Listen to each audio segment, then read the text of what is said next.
네, 샤론의 꽃 예수 박자가 원래 좀 어려운데 연습이 필요 없다고 하셔서 하나님이 은혜 가운데 역사하신 줄 믿습니다. 자, 오늘 우리에게 주실 말씀의 제목은 내가 알지 못해도 늘 여기 계신 주님입니다. 오늘 참 이 말씀을 우리 교회를 하나님이 인도하신다는 증거가, 오늘 교동문은 사실 그냥 매주 순서대로 나가는 거거든요. 근데 오늘 교동문마저도 정말 이 한 주간 우리에게 주실 이 강단 말씀과 함께 가는 것을 좀 보게 되어졌습니다. 오늘은 창세기 28장인데요. 여러분도 알다시피 야곱은 어떤 사람이었나요? 흔히 말하는 집사람이었습니다. 늘 장막 안에서 어머니의 사랑을 많이 받으면서 흔히 말하듯이 온실 속에 화초와 같이 자란 사람이 바로 이 야곱이었죠. 그러한 야곱이 우리가 창세기 27장에 봤지만은 장자권을 아버지를 속임으로 취하게 되어졌죠. 그로 인해서 야기된 형과의 갈등으로 인해서 머나먼 그리고 길고 긴 길고 긴 도피 생활이 이제 하란에서 시작되게 되어집니다. 여러분도 알다시피 야곱은 집에 늘 있었기 때문에, 형과는 다르게 집 중심으로 있었기 때문에 늘 아버지 이삭을 통해, 그리고 어머니 리브가를 통해 여호와 하나님에 관하여 많이 들었을 거예요. 그래서 머리로 지식적으로 알았을 것입니다. 왜요? 이삭의 삶 자체가, 아버지 이삭의 삶 자체가 누림이었죠. 무엇을 누렸습니까? 늘 하나님을 누리고 오실 메시아 그 그리스도 언약을 누리고 늘 예배를 누렸거든요. 그것을 늘 가정에서 보고 자랐기 때문에. 하지만 어디까지나 아버지나 어머니를 통해 보고 들은 지식적인 신앙이었지, 사실은 사실적인 체험을 통해 확실한 믿음을 가졌던 것은 아니었죠. 그러한 야곱에게 오늘 28장에 보면은 하나님께서 깨닫게 하십니다. 하나님의 시간표에 깨닫게 하시죠. 오늘 제목과 같이 야곱은 알지 못했지만은 영원전부터 계시고 지금도 계시고 앞으로도 영원히 함께 하실 그 하나님께서 지금 여기에 내가 어느 곳에 있든지 함께 하셨음을, 그리고 나를 늘 인도하셨음을 알고 믿음의 고백을 하게 되어지죠. 오늘 우리가 이 본문 말씀을 통해서 늘 나와 함께 하시는 하나님, 그것이 정말로 사실적인 믿음으로 우리들에게 누려지기를, 그 믿음 속으로 들어가기를 예수 그리스도로 축원드립니다. 첫 번째로 이삭의 뒤늦은 깨달음이 1절로 5절에 나오죠.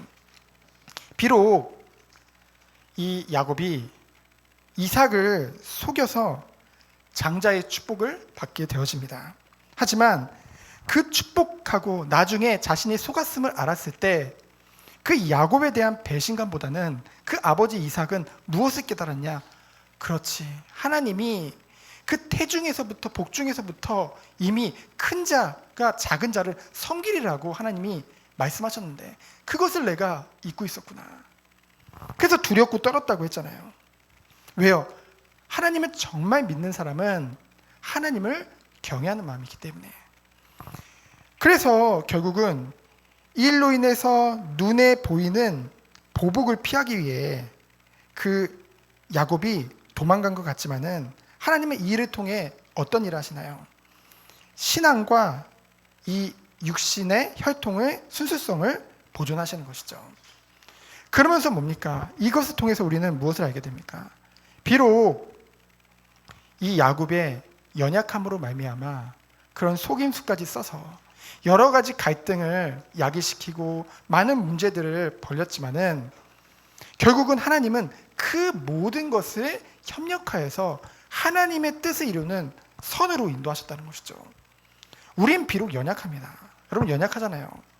그렇지만 하나님은 우리가 알지 못하든지 우리는 힘든 일이 있고 어려운 일 가운데 있으면은 하나님의 잠시 잊을 때도 있잖아요.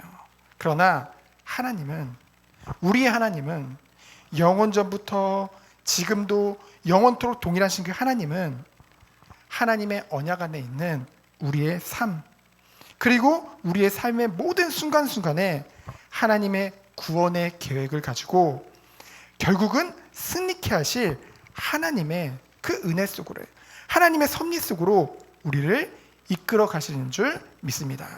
그러면 두 번째로는 아무리 몸부림을 쳐도 결국은 멸망을 받게 되어지는 언약 밖에 있는 자에 대해서 나오죠. 6절로 9절입니다. 6절로 9절은 에서의 이야기예요. 에서는 어땠습니까? 이미 헷 족속 가나안 그 이방 여인을 아내로 둘이나 얻었어요. 그로 인해서 아버지 이삭과 그 리브가에게 근심이 되었다고 기록되어져 있죠. 근데 오늘 본문 말씀을 보면은 또 다른 아내를 취하게 됩니다. 근데 그 이유가 있어요. 뭐냐면은 1절에 보니까 이삭이 야곱을 불러 당부하면서 너는 가나안 사람의 딸들 중에 아내를 맞이하지 말고, 이 말을 들은 거예요. 에서도. 그러니까 뭐예요? 그래, 내가 이렇게 장자의 축복을 받지 못하고 부모의 사랑에게서 내가 멀어진 것은, 그 이유는 자신에게서 찾지 않고요. 뭡니까? 순전히 자신의 이방 아내들 때문이라고 생각을 했어요. 그렇죠?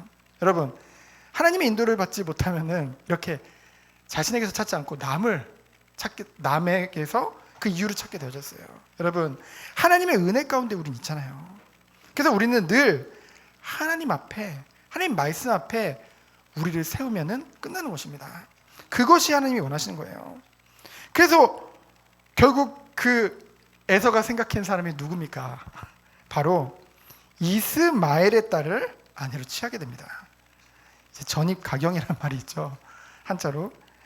언약에서 계속 멀어지는, 갈수록 문제가 더욱더 커지는 그 에서의 모습을 볼 수 있죠. 이스마엘은 비록 아버지인 이삭의 이복 형으로서 그 아브라함의 자녀가 맞습니다. 혈통적으로는요. 하지만 여러분도 알다시피 이미 이 이스마엘은 하나님에게서, 그 하나님의 언약에게서 멀어진 자거든요. 그 언약 밖으로 유기된 자거든요. 알다시피 이스마엘의 후예들은 어떤 길을 걷게 되냐? 그 들과 산을 방황하면서 막 노략질을 하고 사람들의 물건을 빼앗고 그런 악한 그런 길을 걷게 되어지거든요. 그 중에서 그 큰 딸인 그 딸을 자신의 아내로 이제 취하게 되는 거죠. 여긴 두 가지 죄악을 지은 것입니다. 첫 번째는 언약 밖에 있는 자와 이제 다시 한번 결혼함으로 하나님의 언약에서 점점 더 멀어지는 그 에서의 모습. 그리고 또 한 가지로는 하나님은 분명히 1차의 축복을 주셨는데 이미 아내가 둘이 있음에도 불구하고 또 3명이 되어지는 그런 하나님 앞에도 죄를 짓는 그런 모습을 볼 수 있죠. 이걸 통해서 우리는 무엇을 볼 수 있습니까? 갈수록 이 에서가 스스로 이 언약을 이어갈 후계자가 아님을 스스로 증명하고 있는 거예요. 이와 같이 믿음이 없는 자들은요, 끊임없이 잘못된 선택을 하게 되어지고 잘못된 길을 갈 수밖에 없는 것입니다. 하지만 하나님의 언약 안에 있는 자들은요, 때로는 실수할 수 있어요. 때로는 연약해서 다른 길로 갈 때도 있습니다. 그러나 반드시 하나님께서는 그를 이끄십니다. 어디로요? 하나님의 언약의 길로요. 하나님의 완전한 시간표 가운데. 그래서 유기된 자와 택함을 받은 자, 하나님의 은혜로 택함을 받은 자의 축복, 언약 안에 있는 자는 완전히 다른 길을 가는 거예요. 한번 유기된 자에서는요, 영적으로 어두워져 버리니까 아무리 노력을 해도, 선한 일을 하려고 해도 결국은 자꾸만 악한 길로 가게 되어지는 것을 보게 됩니다. 여러분, 이 세상에는 기독교와 참 비슷한 종교들이 많아요. 요즘 뭐 나는 신이다 해가지고 많은 이단 사이비 종교뿐만이 아니라 지금 굉장히 종교라는 이름으로 굉장히 세상 사람들에게 이미지 메이킹을 잘해가지고 아름답게 보이는 우리랑 비슷한 종교가 있잖아요. 어느 종교라고 얘기는 안 하지만, 그렇죠? 그 사람들이 아무리 노력하고요, 아무리 몸부림치도요 벗어날 수 없는 그 저주 가운데 있는 것입니다. 그들은. 그래서 우리는 그들을 위해서 기도하면서 뭐 해야 돼요? 그들 또한 거기 악에서, 그 죄악에서 벗어날 수 있도록 우리는 늘 기도하면서 그들도 구원해내야겠죠. 하나님의 계획 속에 있는 자들이 분명히 있을 것이기 때문에. 그래서 이 사실을 통해서 우리는 뭘 볼 수 있냐? 아무리 겉으로 비슷한 것 같아도 결국은 언약 밖에 있는 자들은 멸망할 수밖에 없는 것이죠. 그러나 하나님께서는 우리를 은혜로 택하셨다는 사실, 그것에 우리는 뭐 해야 되겠습니까? 왜 불공평하게 하나님이 이렇게 누군 선택하고 누구는 유기합니까? 라고 따질 것이 아니라 우리를 택하시고 연약한 가운데서 은혜로 구원해 주시고 지금까지 인도하신 하나님께 감사해야겠죠. 그래서 여러분, 이 이삭의 장막이 있었던 그 아버지의 집이 있었던 그 브엘세바로부터 이제 그 라반, 삼촌 라반의 집까지는 밧담아람까지는 800km의 먼 거리예요. 여러분, 지금이야 800km 뭐 쉬지 않고 달리면은 한 10시간이면 도착할 수 있겠죠. 10시간 정도? 네, 100km 정도 밟고 가면은 한 8시간에서 10시간이면 도착할 것입니다. 그러나 그 시대의 800km는요 어마어마하게 먼 거리예요. 왜요? 걸어가야 되니까. 그렇죠? 물론 나귀도 타지만은 여기서 보면은 이제 걸어갔거든요. 여러분, 집사람으로 어머니 사랑을 많이 받고 자란 야곱에게는요 이제 길고 긴 도피 생활이 시작된 것입니다. 근데 마지막 세 번째로 이제 베델에서의 서원이 나오죠. 여러분, 이 야곱이 고달프고 외로운 여행을 떠나게 됩니다. 여러분, 이거 보면은 꼭 야곱이 어린 나이 같잖아요. 근데 이때 아버지 집을 떠날 때 이 야곱의 나이가 77세의 나이에 떠납니다. 어머니 사랑 많이 받고 막 어머니가 도와줬다니까 뭔가 여러분 되게 어리게 봤을 텐데 77세예요. 이때는 우리 지금과는 뭔가 이제 나이의 개념이 좀 다르겠지만은 77세의 나이에 집을 떠나서 20년간의 험난한 객지 생활을 시작합니다. 그럼 뭐 아버지 집으로 돌아왔을 때 몇 살인 거예요? 거의 100살 다 돼서 돌아오거든요. 어머니 사랑을 많이 받으며 주로 장막 안에서 생활하던 야곱에게는요 이제 지팡이 하나 들고서 떠났다고 기록되어져 있거든요. 급히 떠나게 된 이 800km나 먼 하란의 도피 여행은 어땠을까요? 진짜로 고달팠을 거예요. 그렇죠? 힘들잖아요. 뭐 형이야 막 들로 산으로 맨날 뛰어다니는 사람이니까 800km 가라고 그래도 갔을 것 같아요. 근데 야곱은 늘 집에서 맨날 팥죽 요리하는 거 도와주고 맨날 하나님 아버지 예배 드리는 거 도와주고 이랬던 집사람이 그렇게 떠나려니 얼마나 힘들었겠습니까? 그래서 이제 베델에 이제 도착을 하게 되죠. 이 베델은 한 85km 정도 떨어진 곳입니다. 그러니까 지금으로 말하면 85km면 뭐 한두 시간이면 가는 거리지만은 이때는 몇 날 며칠을 걸어서 도착한 거거든요. 이미 많은 시간을 밖에서 노숙을 하면서 야영을 하면서 지냈을 거예요. 그래서 너무나 지치고 허기진 몸으로 이제 베델 벌판에 누워서 잠들게 되어집니다. 뭔가 좀 짠한 그런 모습이죠. 근데 그곳에 하나님께서 이제 나타나시게 되어지죠. 이 베델이라는 곳은 이제 아브라함 때에도 그곳에 나타났던 하나님이 나타나셨던 그 장소잖아요. 언약을 주셨던. 그래서 하나님이 나타나셔서 이제 꿈을 통하여서 이제 이 야곱에게 보여주시고 언약을 전달하시죠.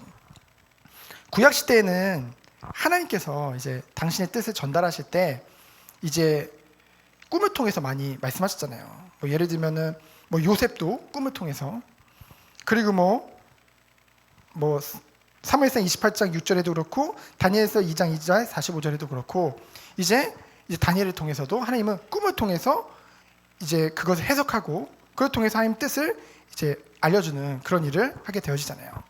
그래서 이와 같이 하나님께서는 이제 지치고 피곤한 이 언약을 이을 영적 지도자 야곱에게 꿈을 통해서 직접 나타나시는데요.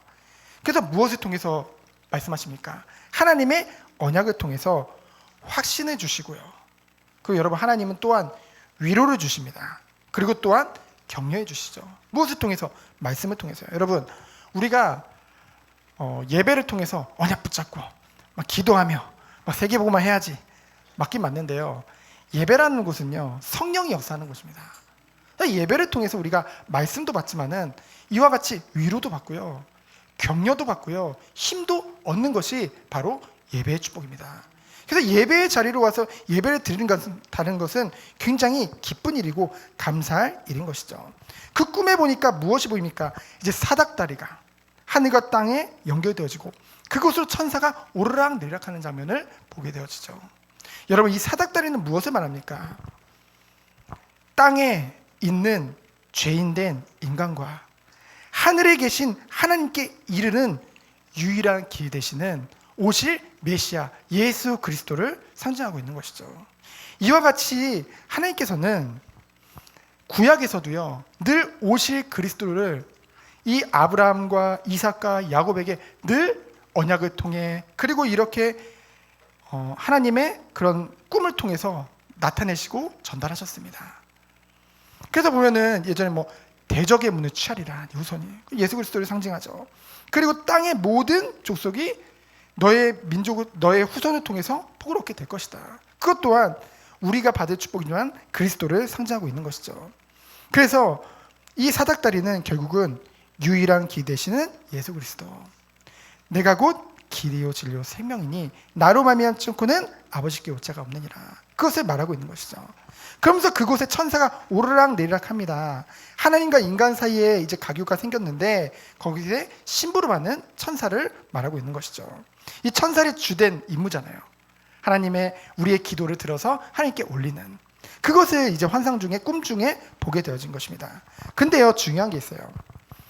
여기서 이제 말씀을 쭉 읽어보면은 또 본즉, 야곱이 또 본즉이란 말을 3번이나 이 짧은 순간에 3번이나 반복하게 되어집니다. 이것은 뭐냐면요, 이제껏 야곱이 어쩌면 지금으로 말하면 모태신앙이잖아요. 모태신앙이잖아요, 야곱이.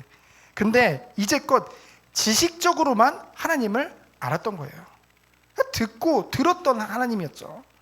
근데 야곱에게 실제로 하나님이 보여주신 거예요. 그렇죠? 체험하게 된 것입니다. 그래서 이것은 야곱에게 어떤 의미가 있나요? 야곱은 도망자요 나그네였어요. 기약 없는 여행길에 오른 야곱에게 있어 베델에서 보여주신 이 꿈과 이 환상은요, 이 신앙 체험은요, 일생에 있어서 정말로 새롭게 시작할 수 있는 중요한 사건이었던 거죠. 그것을 창세기 35장 3절에 보면은 야곱이 다시 한번 고백하게 되어집니다.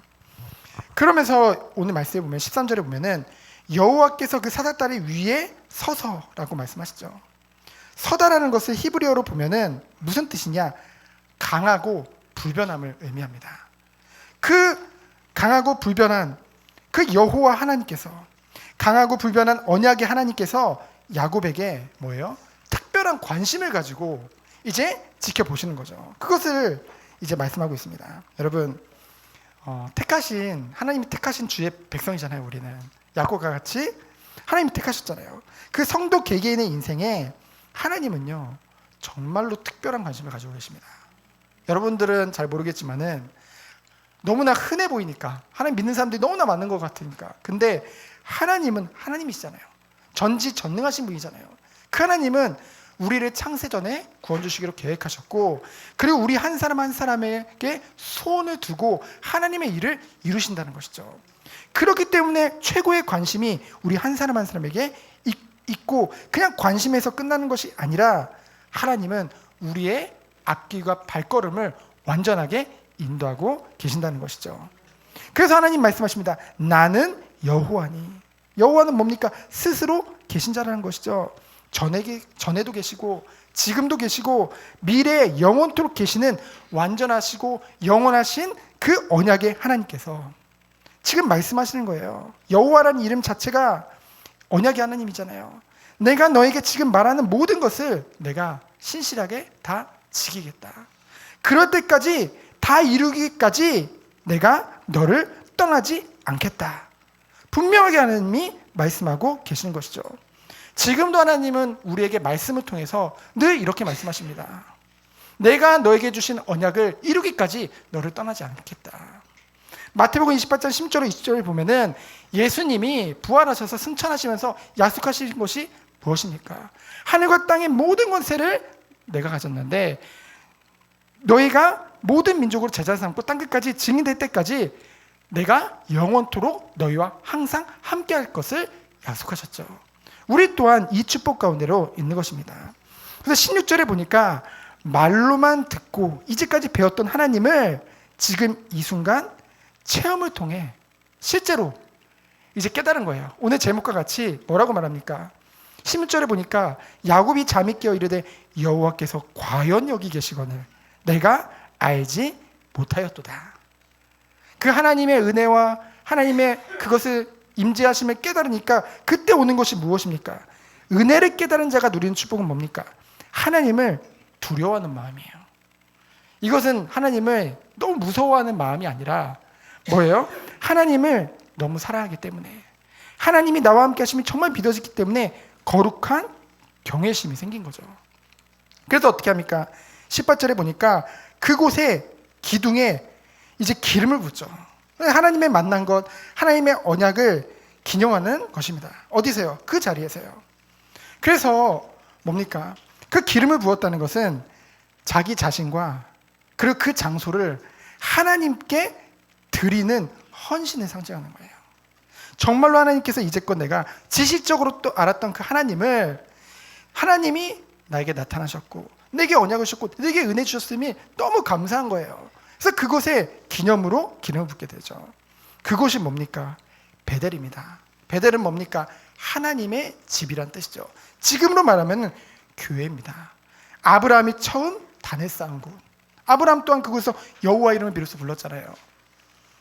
여러분, 그곳에서 이 야곱은 어떤 축복을 누립니까? 이 교회의 축복 가운데 정말 하나님의 집 베델에서 어떤 축복을 누립니까? 서원하게 돼요. 진짜 서원. 서원이 뭡니까? 자신의 입술을 통해 하나님께 나를 바치는 행위예요. 그래서 함부로 서원하지 말라고 하잖아요. 그렇죠? 하나님은 그 서원을 반드시 기억하시거든요. 그래서 뭡니까? 야곱이 하나님의 인도와 보호하심에 대한 감사와 이제 헌신의 표시로 서원을 하게 됩니다. 그러면서 야곱이 구체적인 간구를 하게 되어져요. 여러분, 정말로 하나님의 언약이 믿어지고 하나님의 은혜를 체험했다고 한다면은 우리는 이제는 뭔가 두루뭉실한 기도를 하는 것이 아니라 구체적인 간구를 할 수 있는 것입니다. 그래서 하나님의 약속을 근거로 해서 중요한 건 하나님의 약속을 근거로 했다는 것입니다. 하나님이 나와 동행하실 것과 보호하실 것, 그리고 생활에 필요한 필수적인 것들을 하나님이 채워달라고 구체적으로 간구하게 되어지죠. 그 간구대로 하나님께서는 하란의 그 도피 세시절 동안, 그 20년이라는 길고 긴 시간 동안 20년 내내 그 야곱을 지키시고요, 보호하시고요, 그를 약속하신 대로 그가 구한 것보다 더 많은 가축대와 종들과 많은 축복들을 다 더하게 되어지죠. 그리고 약속하신 대로 무사히 가나안 땅으로 이제 귀환하게 되어집니다. 모든 것이 하나님의 완전하신 섭리 속이에요. 그래서 21절에 보니까 뭐라고 합니까? 평안이 돌아오게 되어지면, 이제 여기서는 두 가지 의미를 담고 있습니다. 타향살이를 하는 거잖아요. 근데 그 가운데서 하나님이 지키실 것과, 그리고 에서의 보복이라는 것이 늘 이제 위험이 늘 살아있는 거잖아요.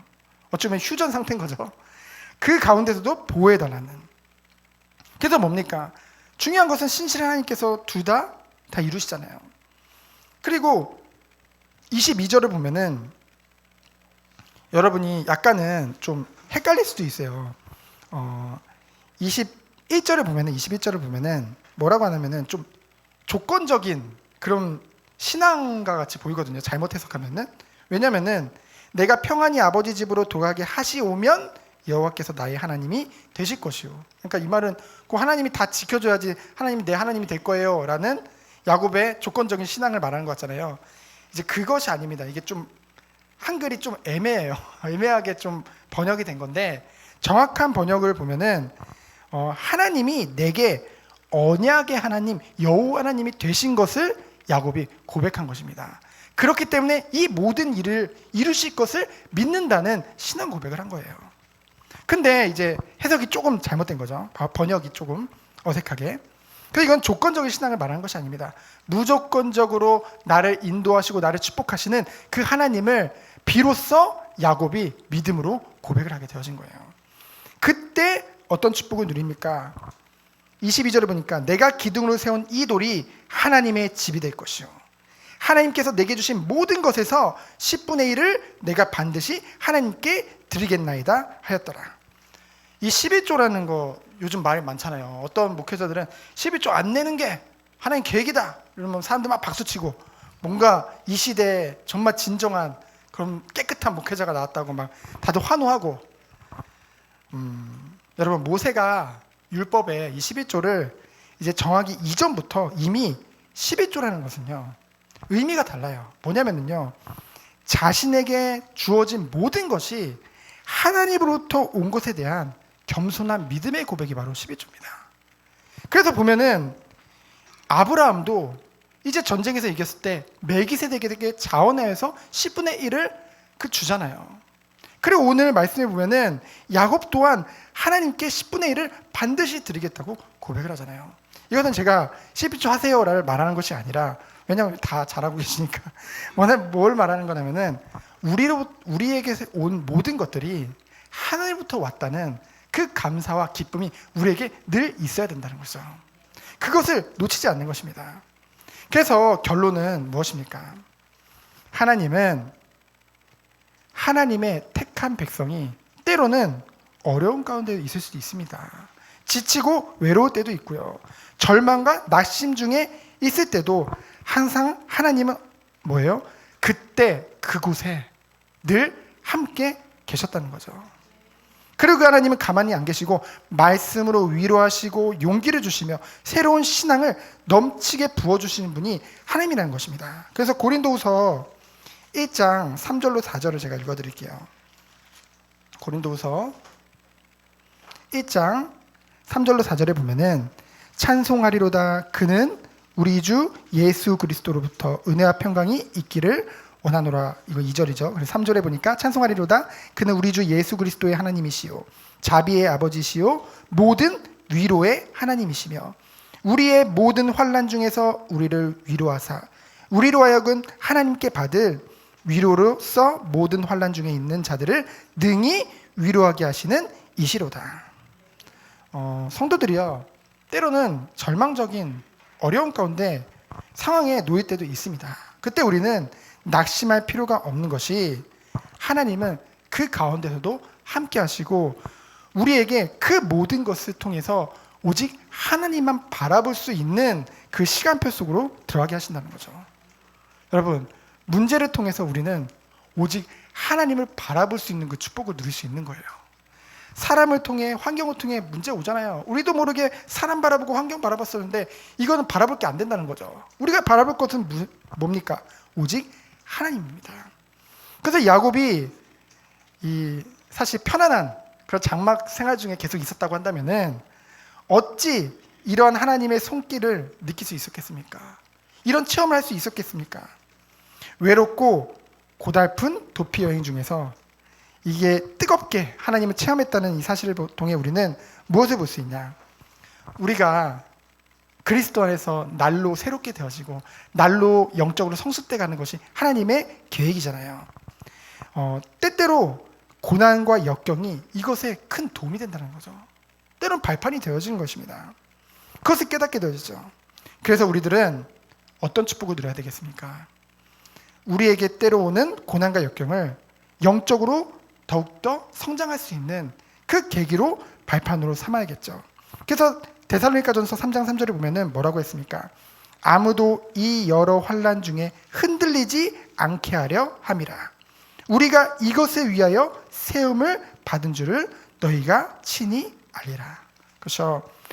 어떤 환난 중에서도 흔들리지 않는 그 축복을 하나님이 주시리라 믿습니다.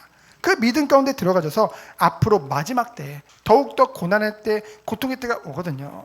이때도 정말 완전한 하나님의 계획 속에 들어가져서 세상이 감당할 수 없는 그 축복 가운데로 들어가는 그런 손님 되어지기를 예수 그리스도로 축원드립니다. 그래서 이 축복을 완전히 누리는 비밀, 그것이 바로 베델, 하나님의 집이요 교회의 축복인 것입니다.